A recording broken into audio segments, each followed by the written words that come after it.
Fala galera, Jesus Cop, Douglas Gonçalves por aqui e hoje com a alegria de receber meu amigo Marcos Madaleno.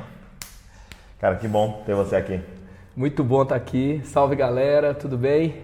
E a gente queria aproveitar essa oportunidade, o Marcos vai ministrar aqui na família Jesus Cop. Eu falei, vamos gravar um vídeo, a gente não pode deixar passar. E a gente quer servir os líderes de jovens que nos seguem, líderes de células de jovens, de adolescentes, né, por todo o Brasil. E a gente estava conversando aqui, a gente selecionou algumas perguntas, são as principais perguntas dos líderes de jovens que chegam até você. E a primeira pergunta, e eu acho que talvez seja uma das coisas mais sensíveis assim, né, é na questão do relacionamento com o pastor sênior, com o pastor da igreja, né? Muitas vezes, em muitos lugares, a gente vê esse relacionamento desgastado e isso causa um prejuízo muito grande, tanto para a igreja quanto para o ministério de jovens. Que dica você poderia dar para essa galera que está com esse relacionamento desgastado ou que vai começar até um ministério de jovens? O relacionamento com o pastor sênior. É muito legal, assim, as perguntas que chegam nessa área, às vezes é até assim... como que eu lido com a falta de visão do meu pastor sênior, quando eu não tenho liberdade, quando as coisas são tudo do passado e ele não entende como os dias de hoje, como são os jovens e tal. E aí eu já percebo o que está por trás, né? Sim. Eu me lembro que uma coisa muito importante para mim foi entender que, na verdade, eu não estou aqui para fazer o que eu quero, o que eu gosto. Eu estou dentro de uma igreja e eu não respondo sozinho por isso. Então, eu tive experiências muito fortes com Deus nesse sentido e é uma chave para o rompimento do ministério com jovens. Né? Jesus disse que o reino dividido ele não vai prevalecer. E às vezes não é uma questão só de você obedecer, não é só uma questão de você fazer porque tem que fazer, mas você passar do nível de obediência para um nível de honra e admiração. E você entender que o seu papel é ajudar a alcançar a visão que Deus deu para ele. Requer muita humildade, né? Requer muita humildade, requer você se achar dentro disso. E às vezes assim, a questão da confiança, né? A questão da confiança é conquistada com o tempo. Entendi. Então às vezes o que eu percebo é que assim, é um cara talentoso, é uma pessoa que já teve a liberdade de liderar, então o potencial dele já foi reconhecido, e ele assim, ele está lidando com o tempo, ele não conquistou a confiança ainda, mas ele quer toda a liberdade, mas ele não responde pelo todo. Entendi. Então ele precisa ir trabalhando com a confiança que ele tem hoje, fazer o que dá para fazer. Até no livro Enraizado, a última parte fala do comunidade, né? Às vezes eu quero fazer uma coisa que não foi aprovado. Quantas ideias você já teve que não foram aprovadas? Você voltou para casa revoltado, você pensou em sair de igreja, você pensou em desistir de Jesus, pensou que, sei lá, o que você pensou, Fala, né? Deus. Fala Deus. E às vezes é porque a ideia não está pronta, às vezes você não está pronto, às vezes não é para você fazer. Então isso é tudo, a comunidade, ela atesta, ela afere se o que você recebeu é de Deus e o tempo de Deus para alguma coisa. Então Deus, ele não fica pensando que é uma coisa, sei lá, da sua cabeça, pessoal, não. Deus usa uma autoridade para conduzir o rio para onde Ele quer. Exato, porque você quer construir um ministério de jovens. Deus quer construir você, né? Exatamente. E Ele usa, eu vejo Deus usando esses embates, alguém discordando de você, um líder que não concorda tal, para te moldar, né? Para te esmiuçar muitas vezes, né? E aceitar esses processos de Deus. Mesmo porque, se você olhar Davi, quando ele é chamado, ele está cuidando das ovelhas do pai. Do pai. Ele está servindo a visão de alguém. Você pega Moisés, né? Quando é chamado, estava cuidando das ovelhas do sogro. Aí foi pior um pouquinho, Exato, né? Um pouquinho pior. Né? As ovelhas do sogro. Do sogro. E o exemplo de Davi, por exemplo, que luta com um leão, luta com um urso para proteger as ovelhas do pai. Do pai. Não era nem dele. Né? E aí Deus entrega uma visão própria para ele, né? Mas antes ele servindo a visão de alguém, né? Exatamente. E é triste ver que muitas vezes o gap de alguém não é a competência, né? Não é a paixão. O gap é ele ser humilde. Exato. O gap é ele saber trabalhar dentro da visão de alguém. Então ele ser altruísta, ele ter uma condição mínima de ver o todo. Sim. Então às vezes o choque é assim, eu vejo uma área e o meu líder vê o todo. E ele responde pelo todo. Entendi. E esse é o gap que muitas pessoas não entendem. Isso é na carreira, não é só no Ministério com Jovens. Agora, uma pergunta que chega bastante é em relação ao culto, né? E uma pergunta é, quando começar numa igreja a ter culto de jovens? É uma pergunta realmente que acontece muito, né? Eu tenho 10 jovens, devo começar o culto? Tenho 15 jovens, 50. Quanto é o momento ideal? Eu tenho costume de falar o seguinte, trabalhe programas alternativos que sejam mais informais, que busque conexões e que assim não tenha uma pressão muito grande de fazer um programa mais bem feito de excelência, que as pessoas vão observar a música, que é uma questão complicada, que elas vão observar ali um show, né? O culto ele tem que inspirar. Qual exemplo seria de um trabalho alternativo? Um trabalho alternativo seria, por exemplo, o dia do jogo do tabuleiro, um dia de um cinema juntos, o dia de um açaí juntos, um luau, um bate-papo. Que você não tenha não cria essa expectativa. Vem que eu vou organizar um culto inteiro e às vezes você não tem mão de obra. Venha ter um tempo com seus amigos, venha ter um tempo entre família, que é muito forte entre jovens. E quando você fizer uma coisa, faz o melhor que você puder. Né? Se não é bom, não faz. Sim. Trabalhe para fazer algo realmente que inspira, de forma que quando você convida para o próximo, todo mundo quer ir. Entendi. Quem vai ver a foto daquele negócio vai ficar em depressão em casa, falar, por que eu fui fazer da minha vida que eu não estava lá? Né? E aí trabalhe também a atmosfera, jovem tem muita atmosfera. Sim. Me lembro quando a gente tinha 80 jovens na igreja da cidade, e a gente fazia o culto, e às vezes eu colocava ali 70 cadeiras. E aí quando, sabe, a galera tá chegando e aí acabou os lugares, aí vai chegando cadeira, você já via aquele burburinho, nossa, tá bombando e tal. Mas quando tinha 1.500 cadeiras e 80 jovens, era deprimente. Então, eu até falava assim, que o nosso culto, a única diferença do culto de sábado pro culto de domingo é que o nosso era pior. Né? Então, se você vai fazer um culto de jovens, faz um negócio com a cara deles, é o culto deles para Deus. Então, a linguagem deles expressando a paixão por Jesus, expressando o ensino bíblico. Entendi. Então, faz o melhor que você puder e aí você faz mais espaçado. E se você... eu ia te perguntar, porque aí a segunda pergunta que as pessoas mais fazem é qual é a frequência ideal para culto de jovens? É todo sábado? Isso acho que isso já responderia, né? Eu acho assim, ter a frequência é muito importante. Então vamos fazer mensal e não seja muito afoito de passar para o semanal, porque daqui a pouco você vai dar a grande notícia, gente, e não pode mais ficar tanto tempo sem se ver assim, sem ter esse momento juntos, então vai ser semanal.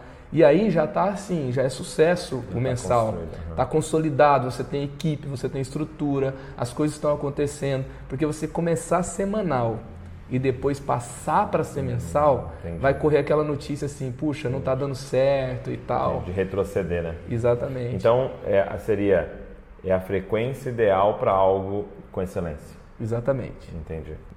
Uma outra pergunta que a gente anotou era sobre a questão da contextualização, né?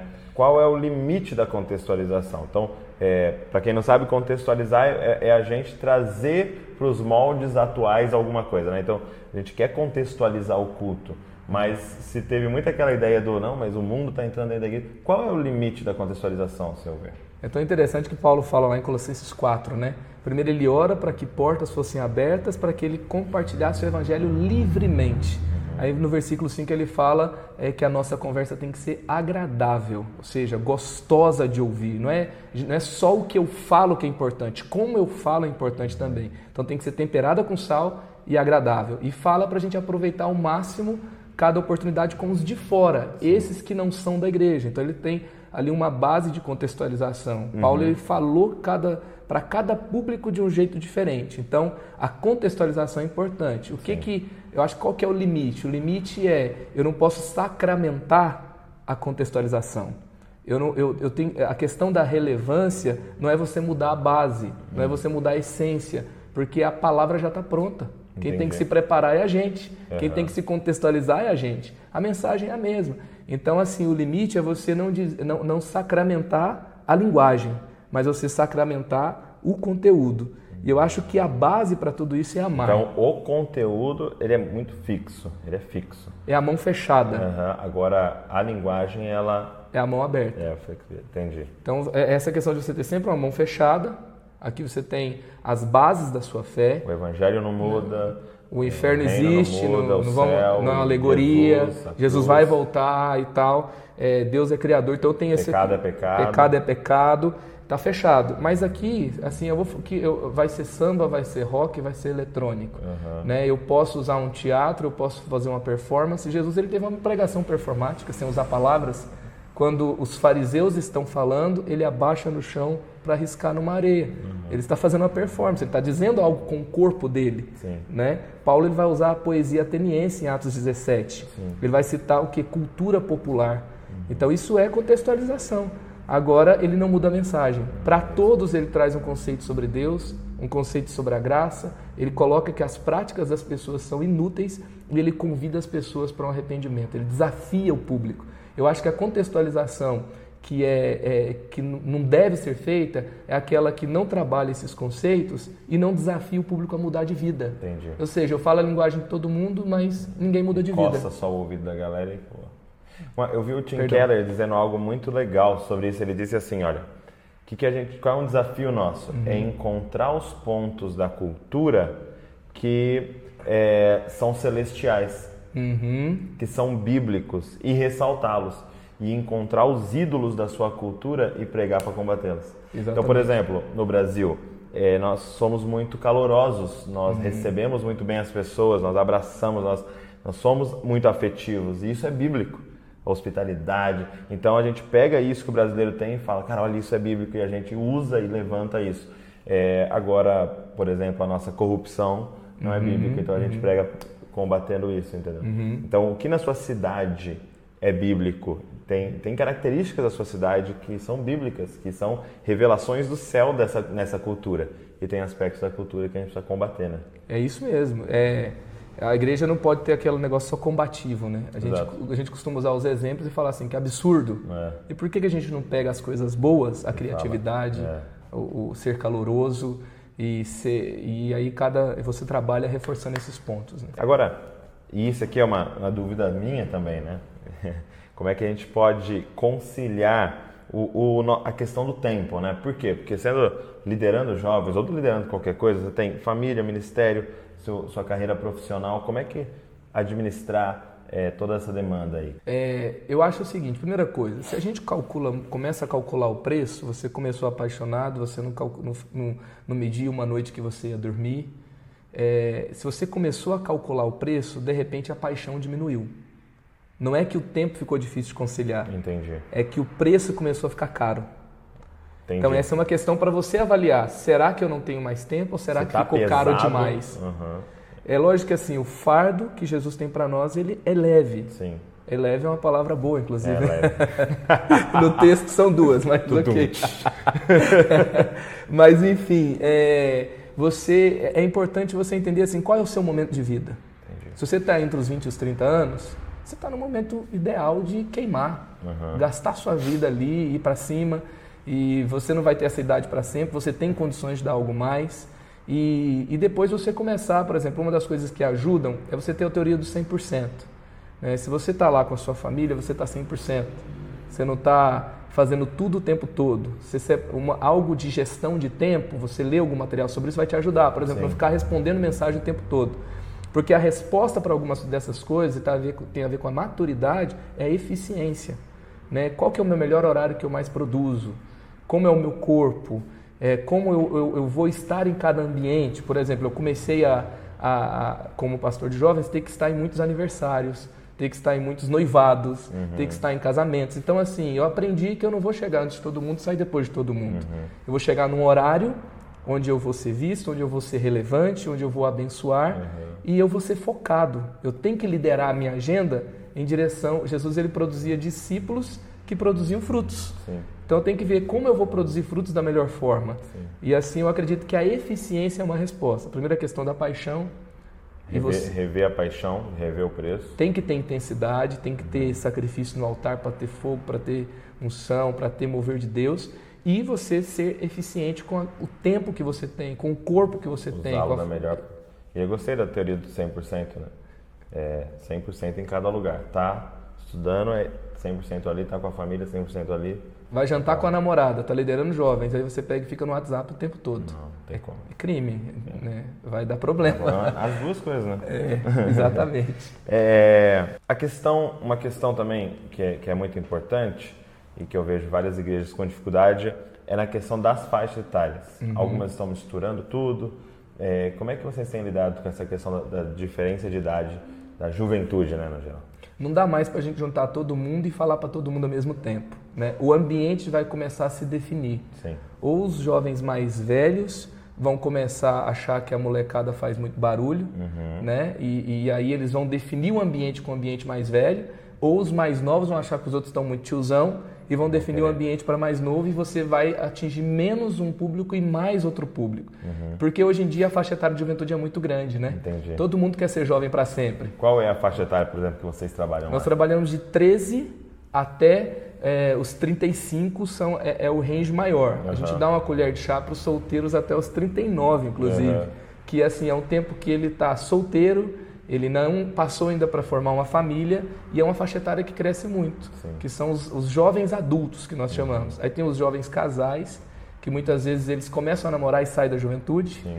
E tem os adolescentes, e dentro dos adolescentes a gente tem duas faixas etárias, tem o grande culto, que é todo mundo, e nas células a gente trabalha 13 a 15 e 16 a 17. Legal. Então, porque um menino de 17 perto do menino de 13 é covardia. Exato. Né? O menino de 13 se sente totalmente fora, e o de 17 também, né? Deslocado. Então, e é totalmente diferente. Adolescente, você vai se juntar, precisa de um saco de salgadinho, de um refrigerante e um violão. Ele não está com o pai, está com os amigos. Já. Os jovens já universitários têm que ver quem pegou o carro do pai naquela noite. Aí eles chegam naquela pizzaria, naquele lugar, coloca 50 na mesma mesa. Os mais velhos já vão saindo primeiro porque sabe que alguém vai sair sem pagar, né? Aí tá perto dos 30 ali, tá namorando, vamos sair. Aí já pergunta assim, quantos vão? Se for mais de 5 ele não vai. Se for no... Entendeu? Então cada um tem... Outro dia eu pregava para os adolescentes se tem Matrix.